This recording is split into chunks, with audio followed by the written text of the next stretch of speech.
আমার ভাইয়েরা, এই পৃথিবীর মধ্যে প্রত্যেক মানুষ তার চাহিদার কোনো শেষ নাই।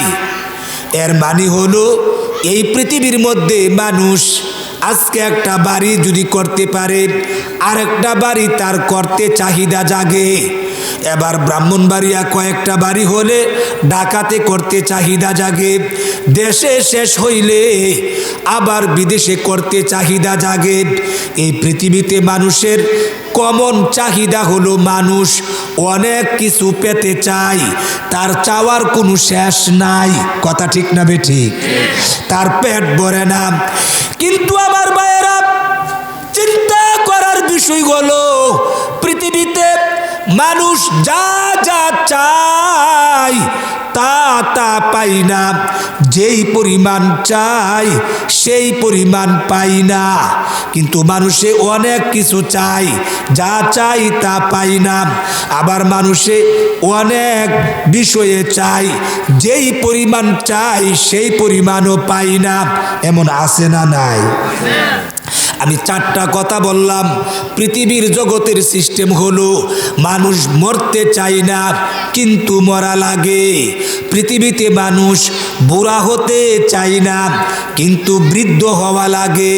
পৃথিবীতে মানুষ আপনার প্রতিকূল পরিবেশ চাই, শান্তি আরাম চাই, কিন্তু চাওয়ার পরেও সব সময় সদা সর্বদা চাইলেও শান্তি পাই না। পৃথিবীতে মানুষের অনেক চাহিদা আছে কিন্তু সব চাহিদা পুরা হয় না। অনেক কিছু চাই, সব কিছু পাই না, যেই পরিমাণ চাই সেই পরিমাণ পাই না। কথা ঠিক না বেঠিক? কিন্তু আমার ভাইয়েরা, জান্নাত এমন একটি জায়গা যেখানে আপনি যদি যাইতে পারেন আল্লাহর ফজল ও করমে, সেখানে কোনোদিন আপনার মরণ হবে না। কন্যা সুবহানাল্লাহ। জান্নাত এমন একটি জায়গা, আপনি যদি কোনোভাবে আল্লাহর ফজল ও করমে জান্নাতে চলে যেতে পারেন, আল্লাহর নবী বলেন জান্নাত এমন একটি জায়গা সেখানে কোনোদিন মরণ হবে না। জান্নাতের মধ্যে কোনো মরণ নাই, অনন্ত অসীম কাল পর্যন্ত থাকবেন। আর একটা বিষয় হলো জান্নাত এমন একটি জায়গা, যদি আল্লাহর ফজল ও করমে জান্নাতে চলে যেতে পারেন, সেখানে কোনোদিন আপনি বৃদ্ধ হবেন না। ও মা, আপনি কোনোদিন বৃদ্ধা হবেন না। 33 বছরের যুবক বানাইয়া আপনাকে ঢুকানো হবে। কন্যা সুবহানাল্লাহ। 33 বছরের যুবক যুবতী বানাইয়া আপনাকে ঢুকানো হবে। অর্থাৎ জান্নাতে যখন ঢুকবেন, বিভিন্ন হাদিসের মধ্যে আছে ঈসা আলাইহিস সালামের মতো 33 বছরের যুবক যুবতী এই বয়সের দিয়া ঢুকাবে। আর ইউসুফ নবীর মতো সুন্দর বানাইয়া আপনাকে ঢুকাবে। আদম নবীর মতো 60 হাত লম্বা 7 হাত প্রশস্ত এত বড় বডি বানাইয়া ঢুকাবে। দাউদ নবীর মতো আপনাকে কণ্ঠস্বর দিয়া ঢুকাবে। আর আইয়ুব নবীর মতো ধৈর্যশীল বানিয়ে ঢুকাবে। আর আমাদের নবী মুহাম্মদুর রাসূলুল্লাহর মতো মহান চরিত্র দিয়া জান্নাতের মধ্যে ঢুকাবে। আমি বুঝাইতে চাইলাম জান্নাত এমন একটি জায়গা, যেই জায়গার মধ্যে আপনি যাইতে পারলে এইভাবে 33 বছরের যুবক, আদম নবীর মতো বডি, ইউসুফ নবীর মতো সুন্দর, দাউদ নবীর মতো কণ্ঠস্বর, আইয়ুব নবীর মতো ধৈর্যশীল, আমাদের নবীর মতো আপনার কি চরিত্র নিয়া জান্নাতে ঢুকবো। এই 33 বছর যুবক যুবতী হইয়া যাব, আর কোনো দিন বৃদ্ধ দুর্বলতা স্পর্শ করবে না। আমার ভাইয়েরা, জান্নাতে যদি চলে যেতে পারি, জান্নাত এমন একটি জায়গা, এই পৃথিবীর মধ্যে মানুষ লক্ষ্য করলে দেখবেন তারা কি করে প্রতিকূল পরিবেশের সম্মুখীন হয়ে যায়, সদা সর্বদা শান্তিতে থাকতে পারে না। কিন্তু জান্নাত এমন একটি জায়গা, শুধু শান্তি আর শান্তি, তার মধ্যে অশান্তির কোনো লেশ মাত্র নাই। কন্যা সুবহানাল্লাহ। আমার ভাইরা, জান্নাতে যদি যেতে পারি, দুনিয়ার জগতে মানুষ যা চাই তা পাই না, যেই পরিমাণ চাই সেই পরিমাণ পাই না, চাহিদা রয়েই যায়, চাহিদা কোনোদিন আর পূর্ণ হয় না।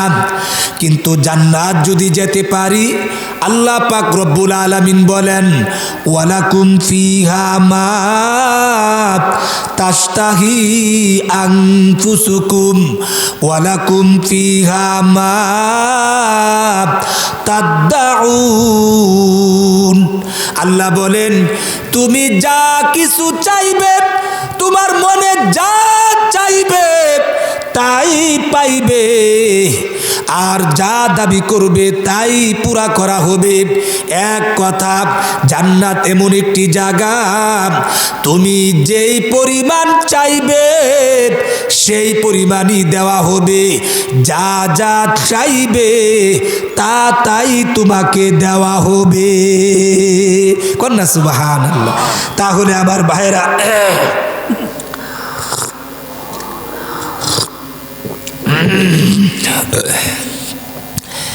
দুনিয়ার জগতের অবস্থা আর জান্নাতের অবস্থা সমান না ব্যবধান? আর আমার ভাষা বুঝেন তো আপনারা? সমান না ব্যবধান? ব্যবধান। দুনিয়াতে মানুষের এই কমন চাহিদা, মরতে চাই না কিন্তু মরা লাগে, আল্লাহর ফজলে জান্নাতে গেলে জীবনে আর কোনো মরণ হবে। দুনিয়াতে কমন চাহিদা, জোয়ানি ধরে রাখতে চাই কিন্তু ইচ্ছা না থাকার পরও বৃদ্ধের দিকে চলে যায়, যত দিন গড়াবে ততই দুর্বলতা আসবে। কিন্তু জান্নাত এমন একটি জায়গা, ঢুকতে পারলে আর কোনোদিন দুর্বলতা স্পর্শ করবে না। দুনিয়াতে মানুষ শান্তিতে থাকতে চায় কিন্তু সদা সর্বদা শান্তিতে থাকতে পারে না। আপদ বিপদ মুসিবতে ঘেরা এই পৃথিবী প্রতিকূল অবস্থার সম্মুখীন হয়ে যায়, কিন্তু আল্লাহর ফজল ও করমে জান্নাতে চলে গেলে আল্লাহর ফজল ও করমে কোনোদিন অশান্তির গন্ধ সে পাবে না। আর দুনিয়ার জগতে মানুষ যা চাই তা পাই না, যেই পরিমাণ চাই সেই পরিমাণ পাই না। কিন্তু জান্নাত এমন একটি জায়গা, যা চাইবে তাই পাইবে, যেই পরিমাণ চাইবে সেই পরিমাণ পাইবে। বলেন সুবহানাল্লাহ। এমন জান্নাতে যাওয়া দরকার আছে না নাই? আমার ভাইরা, জান্নাতে কেন যাব না? দুনিয়ার মধ্যে একজন মানুষ, কে সুখী আর কে দুঃখী, এটা আমরা প্রমাণ করি কয়েকটা বিষয়ের মাধ্যমে।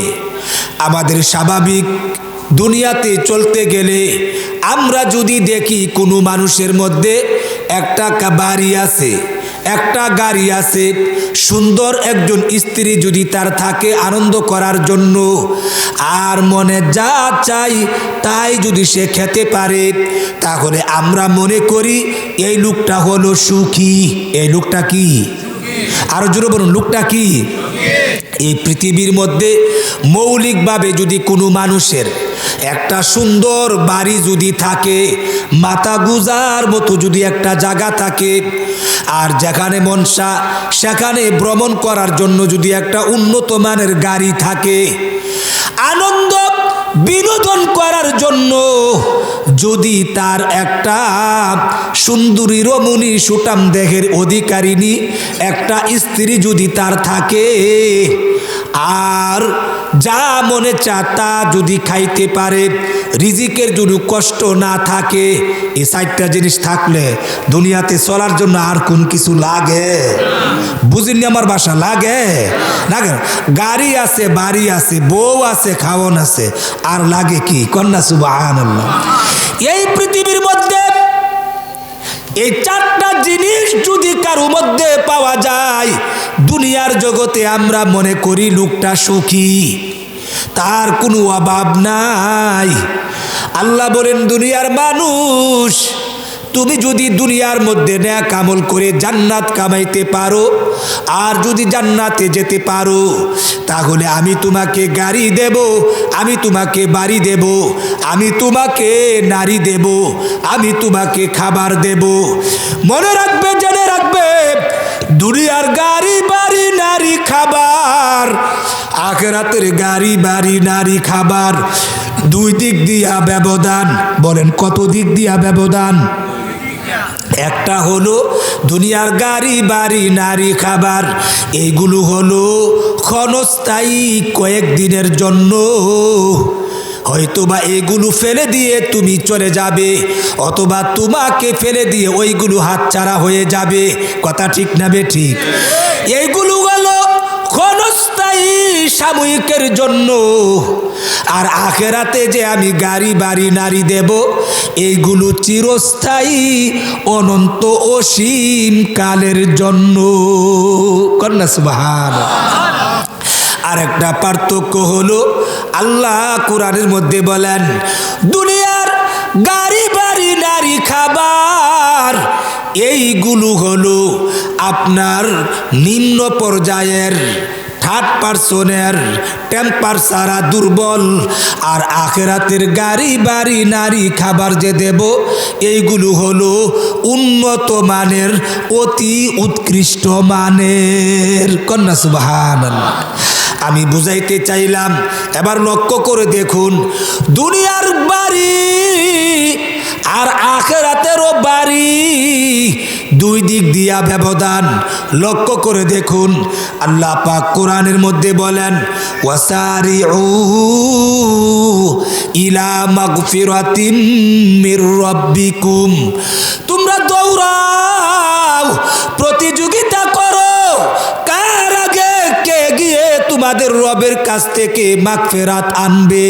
ওয়া জান্নাতিন, এবং তোমরা দৌড়াও, প্রতিযোগিতা করো, কার আগে কে গিয়ে এমন জান্নাতে প্রবেশ করবে, যেই জান্নাতের প্রশস্ত হবে আরদুহাস সামাওয়াতু ওয়াল আরদ, সাত জমিনের সমপরিমাণ, সাত আসমানের সমপরিমাণ, পাশাপাশি একসাথে করলে যেই পরিমাণ দূরত্ব হবে, আমি আল্লাহ যে একটা জান্নাত দেব, ওই জান্নাতের প্রশস্তের দূরত্ব তত পরিমাণ হবে।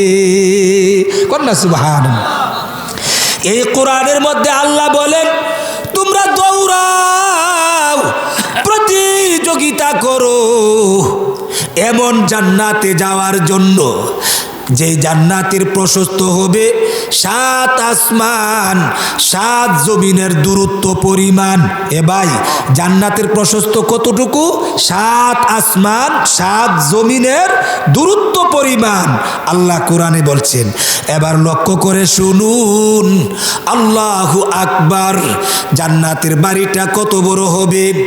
আল্লাহ বলেন, নবীজি বলেছেন, আমাদের ব্রাহ্মণবাড়িয়ার এই পৈরতলা জমিন থেকে ওই যে প্রথম আকাশটা দেখি, ওই যে প্রথম আকাশটা উপরে, এর মাঝামাঝি ফাঁকা জায়গা আছে, মহাশূন্যটা আছে, 500 বছরের দূরত্ব পরিমাণ। বলেন কত বছরের? 500 বছর। আরো জোরে বলেন কত বছরের? 500 বছরের দূরত্ব পরিমাণ। এটা নবীজি বলেছেন, কিন্তু কেমনে গেলে, কিভাবে গেলে, নবীজি পরিষ্কার বলেন নাই।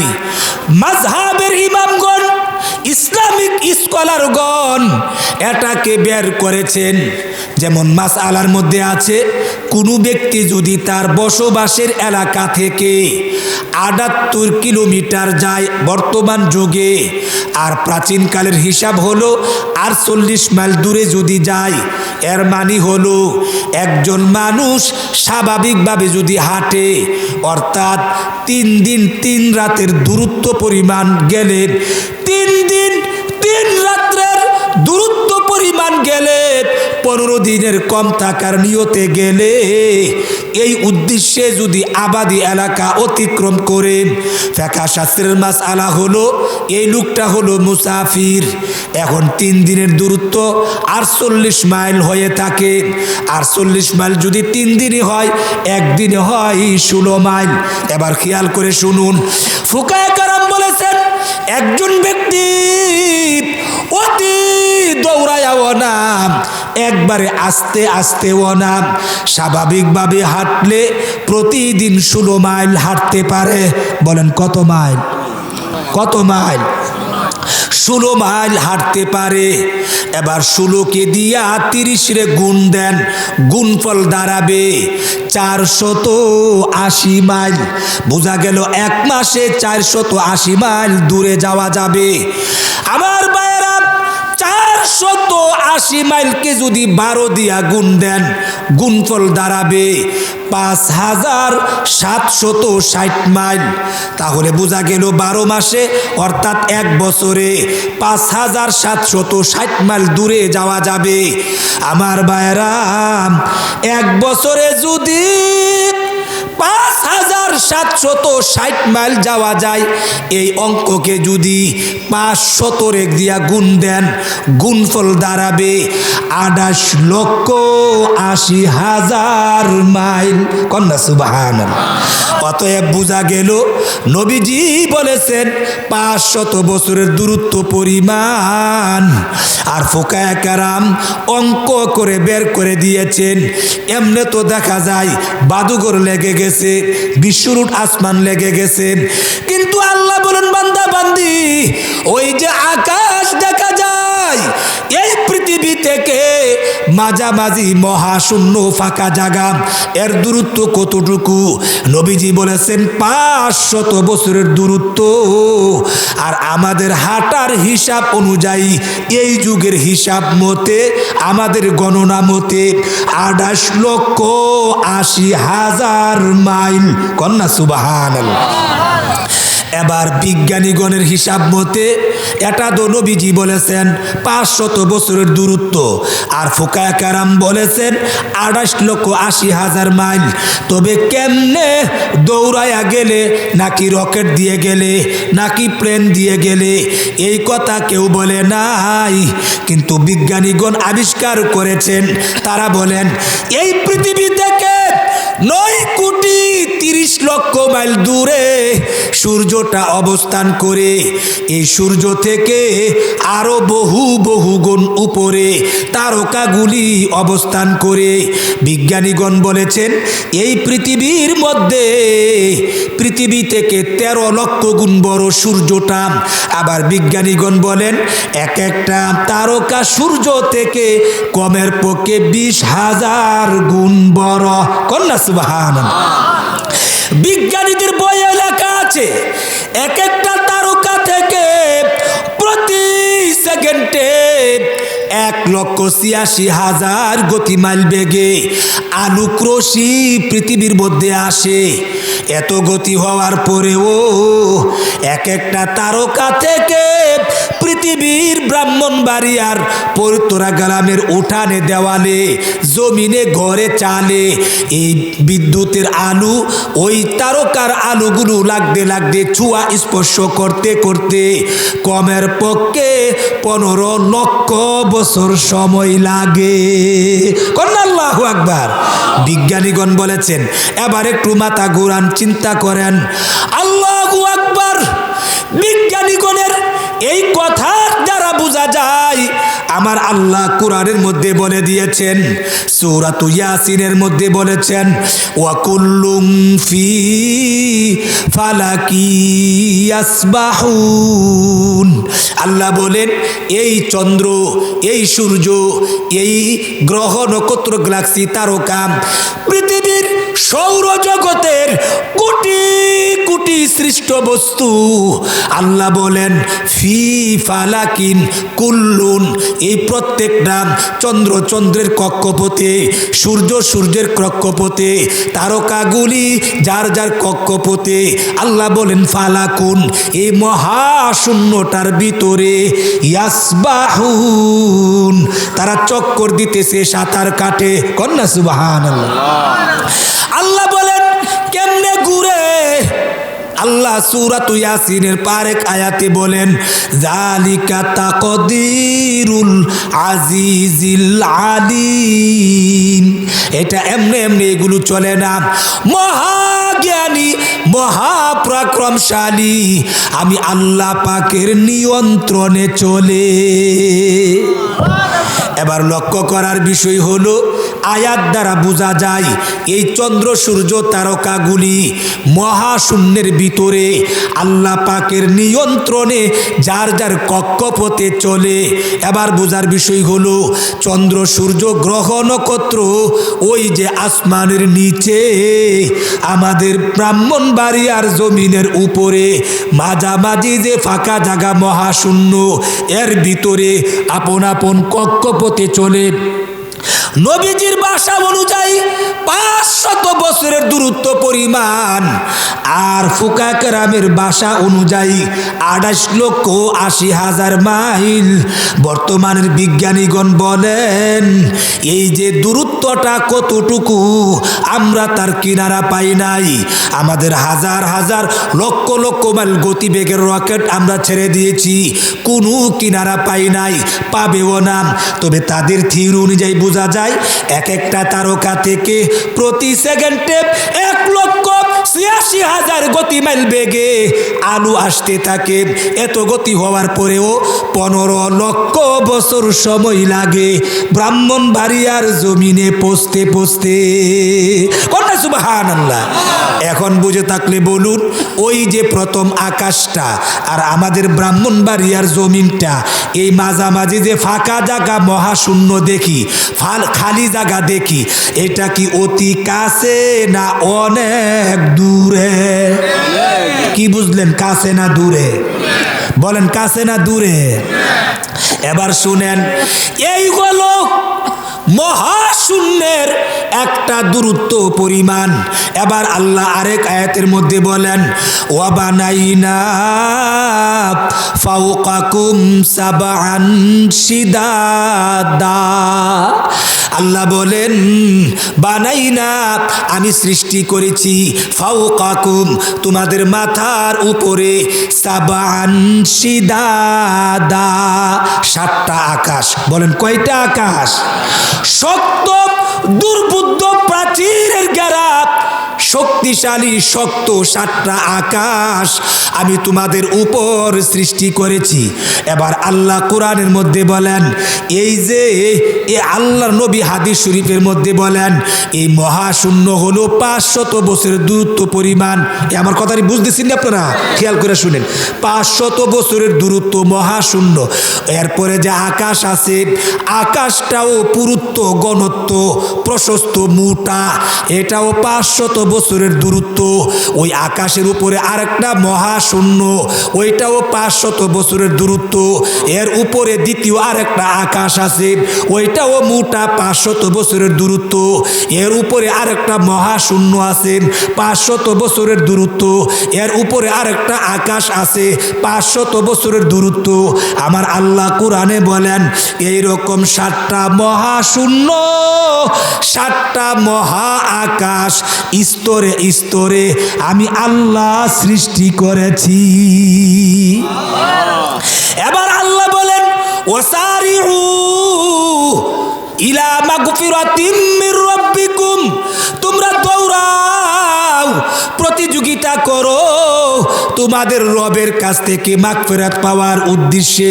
ওয়া জান্নাতিন, এমন জান্নাতে যাওয়ার উদ্দেশ্যে দৌড়াও যে জান্নাতের প্রশস্ত হবে আরদুহাস সামাওয়াতু ওয়াল আরদ।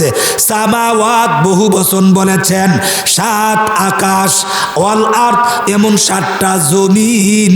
এরকম 7 আকাশ 7 জমিন পাশাপাশি একসাথে করলে যতটুকু দূরত্ব হবে, ওরে পরতলার নারী পুরুষ, আমি যে তোমাদেরকে একটা জান্নাত দেব, ওই জান্নাতের প্রশস্ত হবে এর 7 আকাশ 7 জমিনের দূরত্ব পাশাপাশি একসাথে করলে যতটুকু দূরত্ব হবে, আমার দেওয়া জান্নাতের প্রশস্ত তার সম পরিমাণ দেওয়া হবে।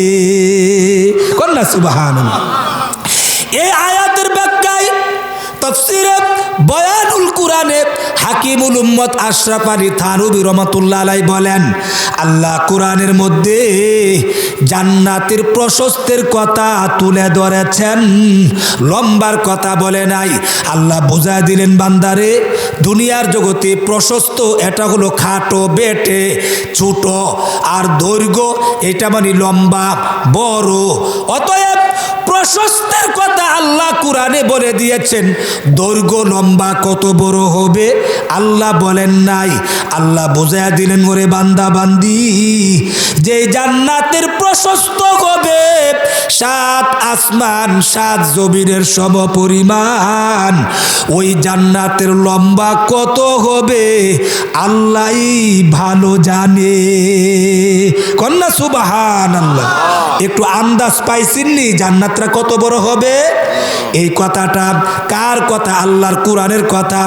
বিশ্বাস করার নাম ঈমান, না মানলেই কি বেঈমান। এটা কোনো ব্যাখ্যা তাবিলের কথা না যে কোনো হুজুরে বুঝায়া বলতেছে, সরাসরি ইবারাতুন নস, শব্দ শব্দ কোরআনের কথা। এক একটা জান্নাতের প্রশস্ত হবে 7 আসমান 7 জমিনের দূরত্ব পরিমাণ। একটু আগে আমি আপনাদেরকে তাফসীর করে বুঝাইলাম যে আমাদের ব্রাহ্মণবাড়িয়ার জমিন থেকে প্রথম আকাশটাই এত বড় দূরত্ব পরিমাণ। এইরকম আরেকটা আসমান আছে, এর উপরে আরেকটা এরকম মহাশূন্য আছে, এর উপরে দ্বিতীয় আরেকটা আসমান আছে, এর উপরে তৃতীয় আরেকটা মহাশূন্য আছে। এরকম 7 আকাশ 7 জমিন, এই মহাশূন্য পাশাপাশি এইভাবে করলে নিচের দূরত্বটাই যদি এত হয়, 7টা একসাথে করলে কত বড় হবে? এত বড় যদি হয়, এক একটা জান্নাতের প্রশস্ত, জান্নাতটা কত লম্বা হবে আল্লাহই ভালো জানে। বলেন সুবহানাল্লাহ। আমার ভাইয়েরা, এইগুলো জান্নাতরা কত বড় তার বিবরণ আল্লাহ কোরআনে তুলে ধরেছেন। আল্লাহু আকবার। জান্নাতরা কি দ্বারা বানানো হবে? আল্লাহর নবী হাদিস শরীফের মধ্যে বলেন, লাবিনাতুম মিন ইয়াকুতাতিন হামরা, এক একটা ইট হবে লাল ইয়াকুত পাথরের। ওয়ালাবিনাতুম মিন জমরাদাতিন খাজরা, এক একটা ইট হবে সবুজ জমরদ পাথরের। ওয়ালাবিনাতুম মিন লুলুয়াতিন বাইদা, এক একটা ইট হবে সাদা মুতি পাথরের। বিলাতুহাল মিস্ক, আল্লাহর নবী বলেন একটা ইটের সাথে আরেকটা ইটের গাঁথুনি হবে মেশক আম্বর। কন্যা সুবহানাল্লাহ।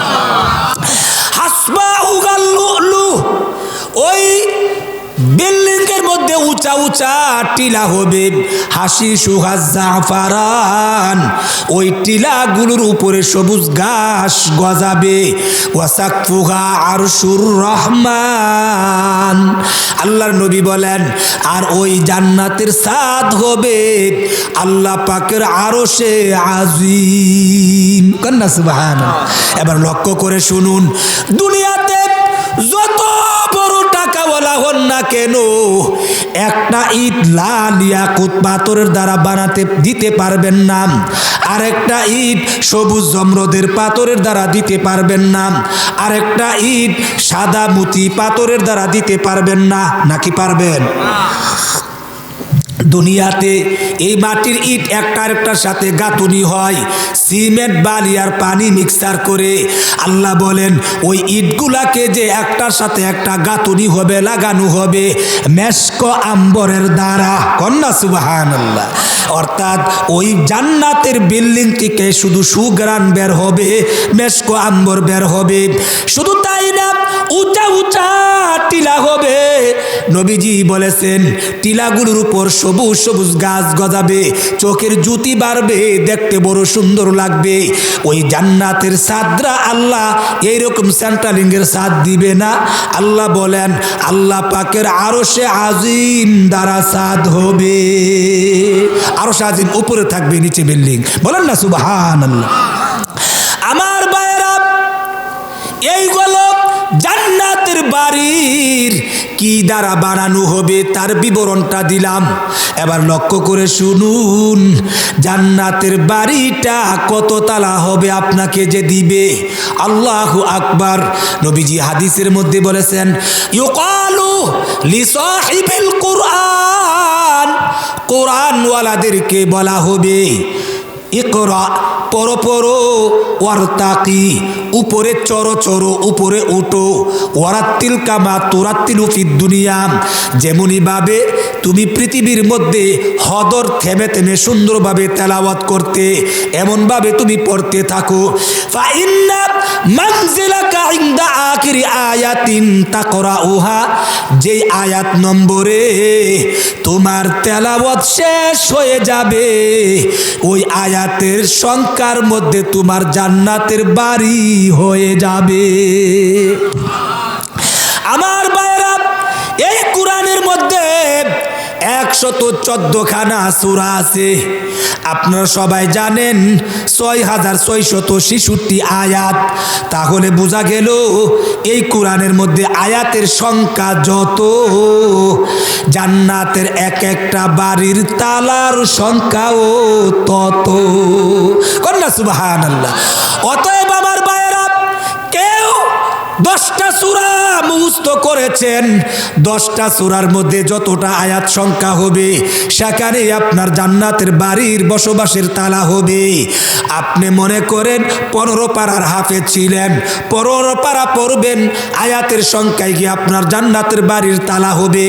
আপনি যদি মনে করেন 30 পারার হাফেজ হন, আল্লাহর নবী বলেছেন, কোরআনওয়ালাদেরকে বলবে, যে যতটুকু জানে তাকে বলবে তুমি পড়ো পড়ো, উপরে উঠো, যে আয়াত নম্বর সংখ্যায় গিয়া তোমার তেলাওয়াত স্থগিত হয়ে যাবে, সেই আয়াতের নম্বর সংখ্যায় গিয়া তোমার বাড়ি হয়ে যাবে। কন্যা সুবহানাল্লাহ। তাহলে বুঝলেন জান্নাতের বাড়ি কত তালা, কোরআনের আয়াতের সংখ্যা যত, জান্নাতের বাড়ির তালাও তত। কন্যা সুবহানাল্লাহ। গলা ভাঙ্গা আয় না, যাইতে কথা আনতেছি, কথা শুনেন, মন্দা শুনেন আমার ভাইয়েরা। শুধু তাই না, জান্নাতের বাড়িটা কেমন ডিজাইনের বানানো।